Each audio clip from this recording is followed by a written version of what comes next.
This episode is brought to you by Shopify. Upgrade your business with Shopify, home of the #1 checkout on the planet. Shop Pay boosts conversions up to 50%, meaning fewer carts going abandoned and more sales going cha-ching. So if you're into growing your business, get a commerce platform that's ready to sell wherever your customers are. Visit shopify.com to upgrade your selling today. This podcast is supported by Progressive, a leader in RV insurance. RVs are for sharing adventures with family, friends, and even your pets. So if you bring your cats and dogs along for the ride, you'll want Progressive RV insurance. They protect your cats and dogs like family by offering up to $1,000 in optional coverage for vet bills in case of an RV accident, making it a great companion for the responsible pet owner who loves to travel. See Progressive's other benefits and more when you quote RV insurance at Progressive.com today. Progressive Casualty Insurance Company and Affiliates. Pet injuries and additional coverage and subject to policy terms. Welcome back to another exciting edition of the Pointless Exercise podcast. It's Thursday. We're going to talk baseball, and we normally would have Tom Loxis on, but I'm going to be on his podcast. If you think it sounded like I'm supposed to have been on his podcast for like a month, it's true. He's starting his up again, supposedly. Can't ever seem to do it. So, anyway, you get just me for now, because I wanted to get some. I knew you guys couldn't go more than a few days without hearing from me. I mean, who could? No, I guess most people. So anyway, I thought we would take a little time on the eve of the home opener, Cub opening day 3.0 this year. One of these times we're going to get it right. Although they won the one in Arizona, right? I think they did. So they can go 2-1. They can have a winning record in openers. Although they got to play the Padres, who haven't lost yet. But on the eve of it, I thought we would take a look at where they are so far, because they've played an inordinate amount of games for a team coming home for the home opener. 9. They played 9 games. 2 of them at times that weren't awful. Either first thing in the morning or just too late at night for people who need their beauty sleep. So far, they're pretty good. They really are. I mean, it's the Dodgers smacked them around. The Dodgers smack everybody around. I thought they really played well against the Diamondbacks, but managed to blow that. The Saturday game is Jesus. Like I guess Jim Deshay said the other day. Well, actually, this sounds more like a boog thing. One of them. You might look back and that could be the worst loss of the year. It could be, or more likely, they could find a way to top it at some point. It was pretty bad. So they're 5-4. Pythagoras, noted baseball fan Pythagoras, he says they should be 6-3 because they've scored 60 runs and they've only allowed 46. He's never seen Eli Morgan try to actually get a real hitter out. That's the problem. If he'd lived a little longer, old Pythag would, that's what they called him. You don't know that, but old Pythag. Yeah. The Cubs really put a whooping on the West Sacramento Athletics to christen their new AAA ballpark. They beat them 18-3, 7-4, and 10-2. 35-9 by my advanced math. And if you remember 2 years ago, they went out there and played the A's in actual Oakland and beat the shit out of them. So if you add those two together, and I don't know why you would, but I'm going to just for fun. The last 6 times your Chicago Cubs have played Oakland in California. I've played the Athletics in California. They won them all by a combined score of 61-12. We got to get the A's on the schedule more often. Now, 2 years ago, that was a dreadful team. This team shouldn't be that bad, but they didn't look great. And it was kind of the one respite on the schedule, right? If you looked, it was 2 with the Dodgers and Tokyo. I don't know why I say it like that, just to be an ass, I guess.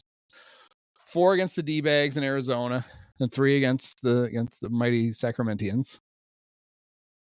Now they've got a homestand of 6 games, 3 with the Padres, 3 with the Rangers. Then they go back on the West Coast because why not?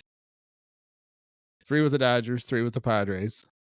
Come home, 3 with the Diamondbacks, 3 with the Padres. And then, all right, we're finally done with all those West Coast teams. You know who we should play for 3 games at home after we get done with a 2-game set with the Dodgers? How about the Phillies? Somebody was just mean. Then it does let up. And I believe I heard on the Marquee broadcast, I get all my facts from them because they're always right. Cubs on paper, and I don't know where else you would have a schedule, but on paper, hardest schedule in Major League Baseball in April, easiest in May. So should all even out. But I will say I am actually impressed that they went 5-4 in those 9 games. They should have been, and they should have been 6-3, which would have been better. Because I don't know if you know this, but 6-3 better than 5-4. The Oakland had 12,000 for the opener, 12,119, which apparently is a sellout for that park. 10,095 on Tuesday, and then the day game on Wednesday, 9,342, which is about what they normally would get in Oakland. Except it looks fuller because there's not as many seats by a margin of 4. That's kind of bad to already be down to 9,000 for game 3. There's the excitement of the people in Sacramento. Hey, we finally got Major League Baseball. Woo! You going on Wednesday? That's during the day. Nah, I'm not gonna bother. All 120 starts this weekend though against Padres when as God and Harry Carey and Arnie Harris and whoever else intended. No more 5 a.m. or 9:40 p.m. 120. Right when we like it. So that'll be good. And then the night games until when? Memorial Day are at 6:40 instead of 7:10. I like that too. I got nothing to complain about until Friday when they go play the Dodgers again. Then I have plenty to complain about. The obviously when you pile up huge numbers against the A's, your offense numbers turn around for everybody, which is nice. But they actually hit really well against the Diamondbacks with an actual pitching staff. So it was pretty good. A quick tour of the roster if you want to know who's leading the league and things, because the Cubs are. Now, this does help that they played 2 more games than everybody but the Dodgers. But still, the Dodgers in the National League, but that, all that stuff. Kyle Tucker, he's pretty good. So far, he leads the National League in hits with 12, doubles with 5, RBI with 11, total bases with 29. He is slashing a cool 324, 444, 784 for a 1228 OPS. It had always seemed like when the Cubs would go out and get a big name player, that player would struggle, at least for a month or 2. Even John Lester that whole thing just felt like it was going to go bad. He was not pitching well in 2015, playing in that weird Wrigley with no bleachers. Just eerie every time. And that's when teams figured out, they'd figured it out when the A's ran all over him in the ALCS when he was, he was an A. The Royals ran all over him, and it wasn't the ALCS. Other than that, I got that all right. In the first wild card game, right? That would come first. A's Royals. Royals stole like, I don't know off the top of my head. It sounds like 47 bases off of John. And then everybody's like, he never throws over. I don't know why it took that long to figure it out. He pitched for like 10 years for the Red Sox. But, and so there was the whole, oh my God, he can't throw to the bases. This is terrible. I also remember, not that this was that important, but he was also like notoriously the worst hitter ever. But it was just because with the Red Sox, he just didn't give a shit. And then he actually turned into a very reliable hitter for the Cubs. And they, pinch hit him. And famously, he got the pinch walk-off bunt.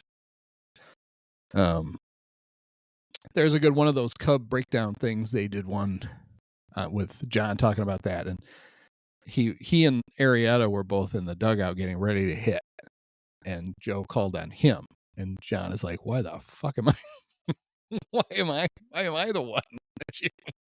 Jake can actually hit. Let's go get him." But anyway, and other guys have struggled. Not Kyle Tucker. I mean, he didn't get a hit in spring training. Maybe he got it all out of his system.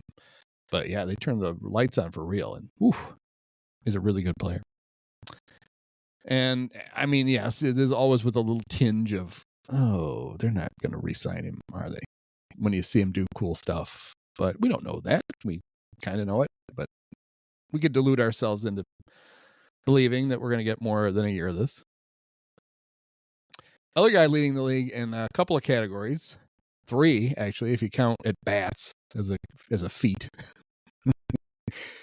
Seiya leads the National League 40 at bats, 11 RBI, which he got 5 yesterday, and he has struck out 17 times.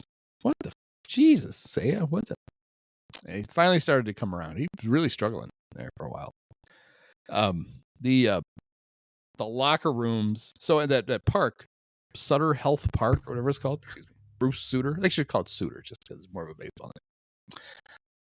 Sutter is a hockey name. Sutter. Although, did Bruce only have 1 T? Is that why no. I'm going to call it Sutter Health. When am I ever going to talk about it again? Anyway, they built new clubhouses for the major league teams, the home and the visitors. I think maybe they built the home one is like, it's like a double decker now because the Giants AAA team plays there and they're on one level and then the A's are on the other. But they're not behind the concourse, which not behind a home plate concourse. Like typically, guys disappear into the dugout and then go straight back. The Cubs didn't used to. The Cubs used to have to run down the line and go in their clubhouse. Back in it was a while ago, but it did happen. But yeah, if you want to go to the clubhouse during a game, there you have to go. I believe the home team goes straight down the first base line, but the visitors have to actually cross over the field and go to like left center where they open the gate and let the guy out. And Seiya clearly had to poop on opening night, and his translator went with him. Do you think it was a voice-activated toilet? I mean, why was Seiya doing the waddle of shame? Because it can't be that he had to pee, right? Because, isn't a big league player just going to pee right in the dugout? Grab a Gatorade bottle or something and just fill it up and chuck it. Maybe throw it at a fan. Give it to a lucky fan. Did you get a souvenir? I did. Seiya Suzuki gave me a bottle of his urine. It was great. Remember when Ryan Braun accused the tester of stealing his urine because or tampering with it? Maybe that's why Seiya was afraid. He didn't want to give somebody his pee. Thought they'd tamper with it and turn it in a drug sample. So couldn't do that. Miguel Amaya off to a very nice start. He's hitting 300. His on-base average, as you would expect, is also 300, but he is slugging. And then, of course, Carson Kelly, Mr. Cycle, also hitting. So the Cub catchers have combined for, 11 hits in 38 at-bats. Do the math yourself. I know it's somewhere between 417 and 300 because that's their 2 averages. It's pretty good. 350 something? I don't know. Carson Kelly, 417, 556, 917 makes Kyle Tucker. Carson clearly was the big acquisition of the two because his OPS plus right now is 309, which is pretty good. He still leads the National League in triples with 1, which cracks me up. That might take a while, given Michael Busch. He's been okay. Didn't do much in Japan. Nobody did. 259, 355, 370.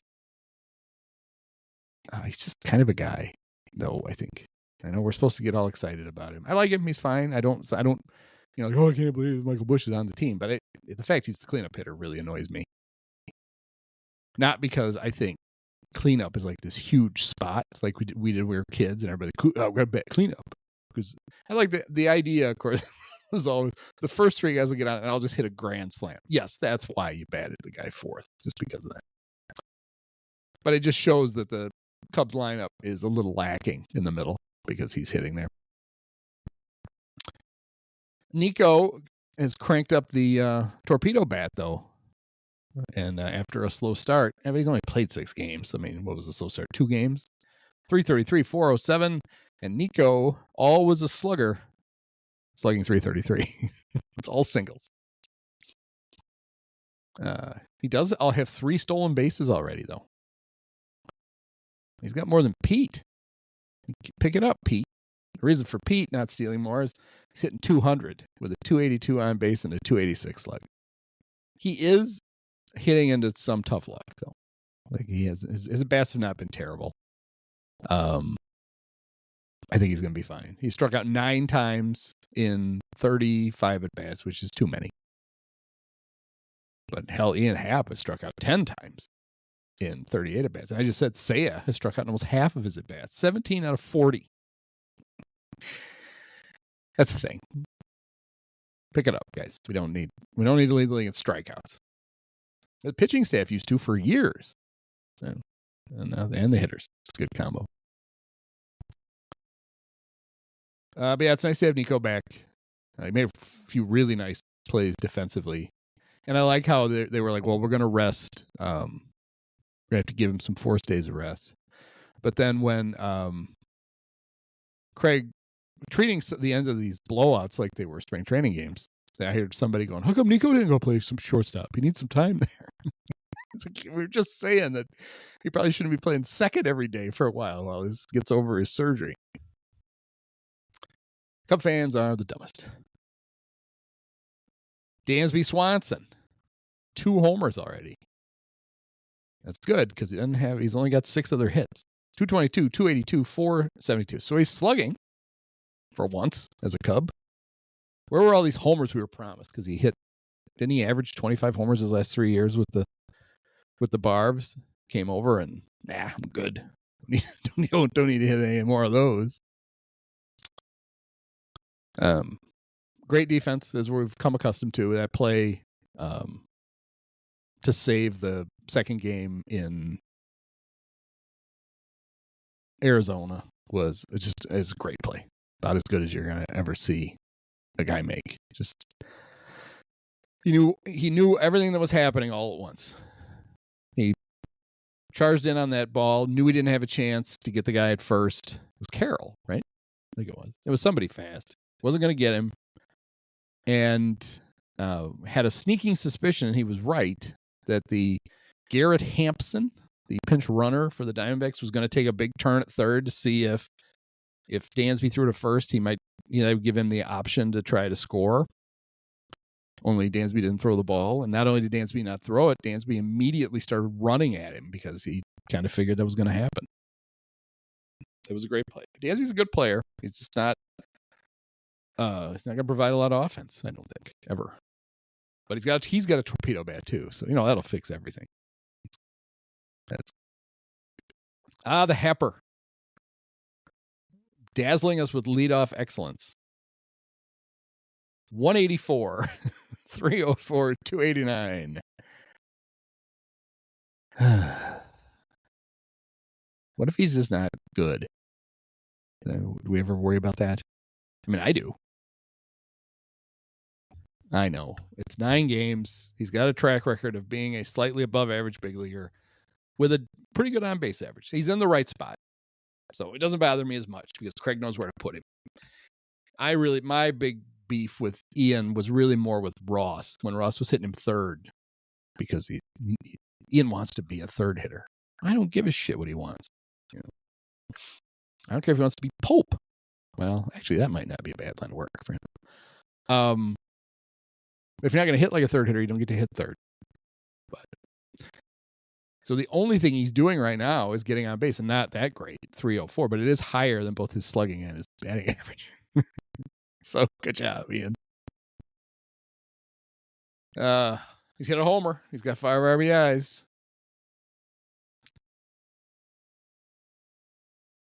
Talked a little about Pete. I think Pete will be all right. So of the starters, that leaves Matt Shaw, who is showing signs. I think looks like I do think he's a pretty good player. Not off to the more robust. What did I say? Not off to the most robust starts. 206, 308, 324. He's got a homer, 3 RBIs. Struck out 11 times. But he's a rookie. Rookies either do one of two things. They either go crazy. And that usually is if the Cubs are playing against them.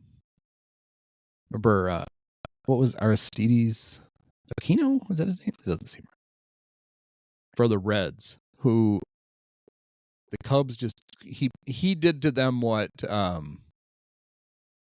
Eugene Suarez has been doing to them, which is homer on every pitch. And they just wouldn't change it. Rookies either usually get off to a huge start, 3 or 4 games, just, oh my God, this guy looks amazing. And then that's what would happen to all the Theo Cubs. Those guys would come up and immediately produce. And then some of them would immediately fall off the map. And the good ones managed to, slow down a little bit. Not Chris Bryant. He struck out 4 times his first game, but he figured it out after that. I thought he's played a pretty good third. He, the concerns about his arm, I think, are real, but it only comes into play on a few plays. And, like Morel had the arm to play there, but if he fielded a ball behind the bag, he was as likely to, make a really nice, strong throw into the 18th row as he was to actually get it anywhere near Bush. I think Shaw, even if he has to bounce it. I think there's some concern. I think, was it the very first ground ball he fielded in Tokyo where he was kind of spinning going into the hole and he tried to do a bounce throw on the turf and it bounced like 4 times and was heading for the dugout. And it was like, oh, look at that. He was trying to do that on purpose. It didn't work. Justin Turner has gotten some action. Got his first start over the weekend. Over the weekend? No, early in the week. And he's been okay. It's hard to judge by, 10 at bats, 200, 333, 200. Gage Workman has yet to get his first big league hit, but we're all rooting for him. Vidal Brujan is back. And he pinch ran, I think. Or maybe just came in to play defense. Or both. Has not batted yet. And John Birdie. Birdie actually, that was a pretty nice pickup. He's a utility guy. You don't want to play him too much, but he can play second, third, and short, and first. Probably wander around the outfield if he had to. He's fast. So he's got at least something going for him. Let's take a quick look at the pitching. Justin Steele has been bad, but he's 2-1. Can't argue with 2 wins. But a 6.89 ERA, 18 hits and 15 2/3 innings, 12 earned, and he leads the league, giving up 5 home runs, which is like halfway to a normal season's worth for him. So either he's changed his approach or it's kind of a fluke. It's probably a little of both. But yeah, he has struggled at times. He looked like they staked him to a nice lead against the A's, and he gave most of it back. But then he's the one guy, I think. I probably showed it too, but he feels like the guy who can figure it out, and even after a rocky start getting through the lineup. And he's done that a couple of times this year. Some guys goes bad early, and like remember the great Matt Clement. If things went bad early, he's already every pitch he's looking over his shoulder to see if there's somebody's warming up in the bullpen. Oh no, nobody's warming up yet. Dusty, get somebody up.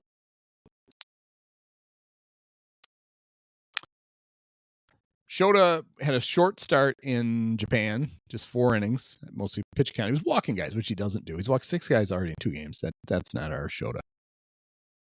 But his other numbers are all good. 6 strikeouts, 11 innings. Actually, that's a little low for him. He's only allowed 3 hits in 11 innings. Is that good? That seems good. And 1 run. So 0.82 ERA is. Just keep it there, Shōta, all year. Could you do that? Could you have it finished with ERA under 1? That'd be cool. Remember, Bob Gibson had a 1.12 in 1968. I think Shōta can top that this year. Or maybe not. Big Jimmy pitched pretty well against the A's. He did not pitch well against the Diamondbacks. He's just a guy. You know, like Marquis wants to make it out like, you know. And can we, enough with the Pokemon shit? I mean, I understood what you're talking about. It's weird that a grown man is collecting Pokemon cards still, but we don't need to talk about it on the broadcast back when we're not in Japan. You know, it was a big deal there because Pokemon, everybody in Japan apparently has 1 million Pokemon cards. Living in their little bitty apartments where they sleep in a drawer, and the drawer is full of Pokemon cards. I mean, in a year after next year when his contract expires, Jameson can go pitch in Japan, and he can fuck around with as much Pokemon shit as he wants. I don't need to hear about it. I don't care. I'm not interested. Bat Boyd went 5 scoreless, 4 hits against the D-Bags. 5 innings, so he's 35 more in him this year. How many innings you got, man? I give you a good 40. All right, good. Pace yourself. It's not even. It wasn't even April when you pitched. 3 walks, 5 strikeouts. It felt like a lot of balls. Felt like falling behind a lot of guys. Those ears are really something. I mean, that's why I pop up the bat boy.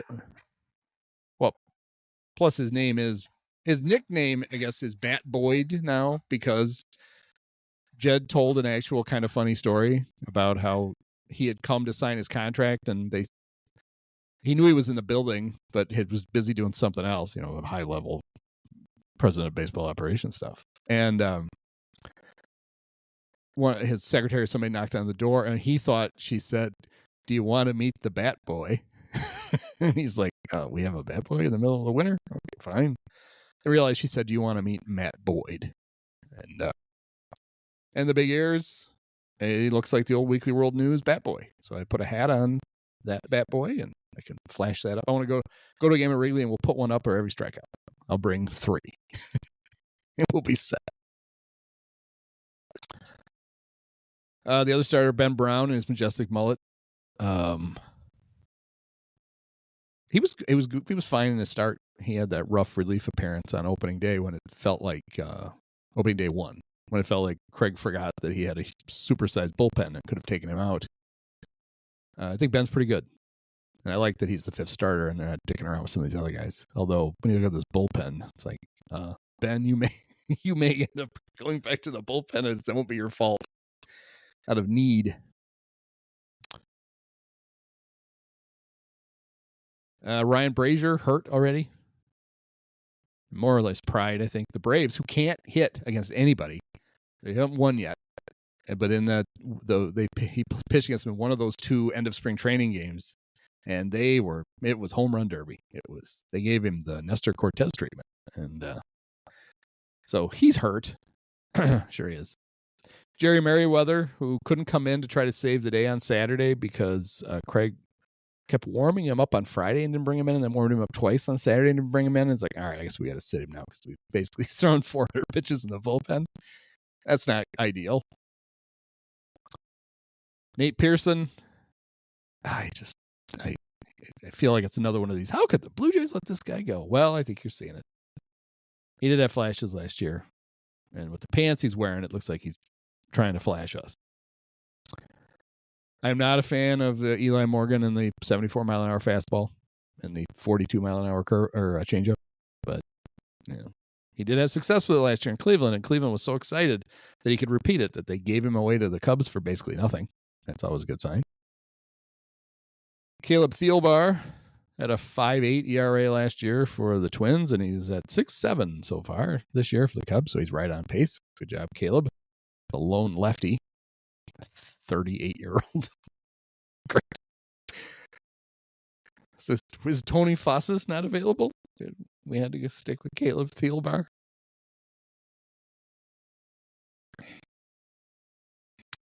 Colin Ray's gotten in a couple of games. He hasn't looked terrible, but he is. I mean, he just did. He's 34, too. I forgot. Not only is he mediocre and signed to a 2-year guaranteed deal and he doesn't have any options to send to the minors, he's also old. Checked all the boxes for Jed. Big Brad Keller has already allowed a couple of runs in 3 innings.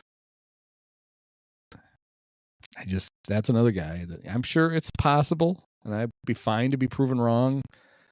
This is a guy the Cubs are convinced the pitch lab fixed because he's been nothing but he was a highly touted prospect who's been a mediocrity or worse, sometimes a lot worse in the big leagues. And the Cubs are like, we got the secret to Brad Keller. We figured it out. It'll be fine. And that just leaves, I think, unless I missed somebody, it leaves the 2 guys at the end of the games, Porter Hodge and Ryan Presley. Both bad in their own ways so far. Porter has not allowed a run in 4 innings. But he either comes in and immediately gives up 2 hits or 2 walks and then has to pitch his way out of it. A couple of times in 2 of his 4 games, he has not been able to throw his fastball for a strike. That doesn't seem ideal. But his slurve or whatever that thing is really good pitch. And he can locate that. But you got to throw the fastball where you want it to make that work. So we're not going to panic on Porter. It was his problem last year, even when he was having success, was he wasn't throwing a lot. It's kind of a Carlos Marmol effect. Porter Marmol. He should borrow Ben Brown's ears. Or not Ben Brown, Matthew Boyd's ears. And then he could complete the whole thing. And Ryan Presley leads the league in games finished. And he sure looks finished. No, I'm kidding. He has struggled. 7 hits in 4 innings. 4 walks. Is a 2.75 whip bad for your closer? 15.8 hits per 9 innings. Is that bad? 9 walks per 9 innings? It's all bad. But it's also 4 games. And, it's April 3rd as we're recording this. So I'm not going to worry about it. He has a good track record, and it's not like he lost his closer job to a really good closer last year with the Stros. But he is 36, and at some point you don't got it no more. Let's hope it's not there. Cubs pitchers leading the league in things. Some of these, like Steele, leads in a bunch of stuff. That's because he's already pitched 3 times, and most guys have pitched once. So he leads the league in games started, innings pitched, hits, earned runs. He does not lead the league in runs, though, with 12.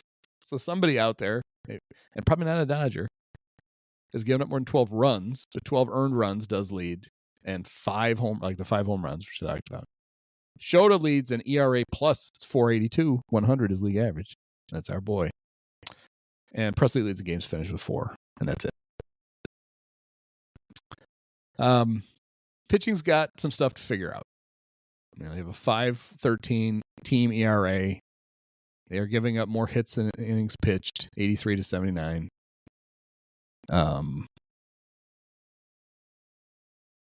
62 strikeouts, 79 innings, so not really striking out a lot of guys. 39 walks in 79 innings is not great. Their ERA is 5.13, but their fielding independent pitching is 4.83, and that's still bad. Their whip is bad, 1.5. They're giving up hits per 9 is a terrible 9.5. A lot of teams hover around a hit an inning. But it's not good. Especially when you've got, although Steele has a pitch well, you've got 2 really good starting pitchers. Your numbers should be good. Just those 2 should be carrying it. And offensively, as a team, they're hitting 255 with a 344 on base and a 450 slug. A lot of that got completely propped up over the first 3 days of the week. But it still counts. Everybody gets a crack at the A's at some point. They do play really good defense for the most part, which is nice. And that bails them out of a lot of jams. You got to earn your hits against the Cubs. I think it was Fells who wrote. I think it was Fells. Somebody was writing about the Diamondbacks series. Steve Berthoum is their play-by-play announcer with the great Bob Brenly, who's still somewhere bitching about Aramis not running hard with a torn quad. Was talking about how it feels when you're sitting behind home plate, it feels like the Diamondbacks couldn't hit a ball in the air that Pete Crow couldn't catch. And I remember going to Cub games when Kenny Lofton was playing for the Braves and watching how shallow he played. And same thing. It just felt like no matter what you did, you weren't going to hit the ball past Kenny. And that's a cool thing to have on your team. So, yeah, let's get them home. Get a few games in the fabulous friendly confines. I'm sure just for Jed, I'm sure the wind will howl in 400 miles an hour the whole weekend, but that'll be good. And we'll see where they end up. They are currently, this was funny. So I heard this on the podcast, the roundtable one that Andy McCullough and Grant Brisbee and Sam Miller do, where they were talking about how the Cubs playoff odds going into the season were 69%. And after 2 days in Tokyo, they were 49%. They're 81.5 now to make the playoffs. 10.8% to win the World Series. Huh? I'll take that. A 1 in 10 shot. I'm sure that has to do with the fact that they have a lot of their counting stats are much higher than everybody else because they played a couple extra games. I think the 81.5 thing is probably right. All right. Well, enjoy the opener. Go Cubs.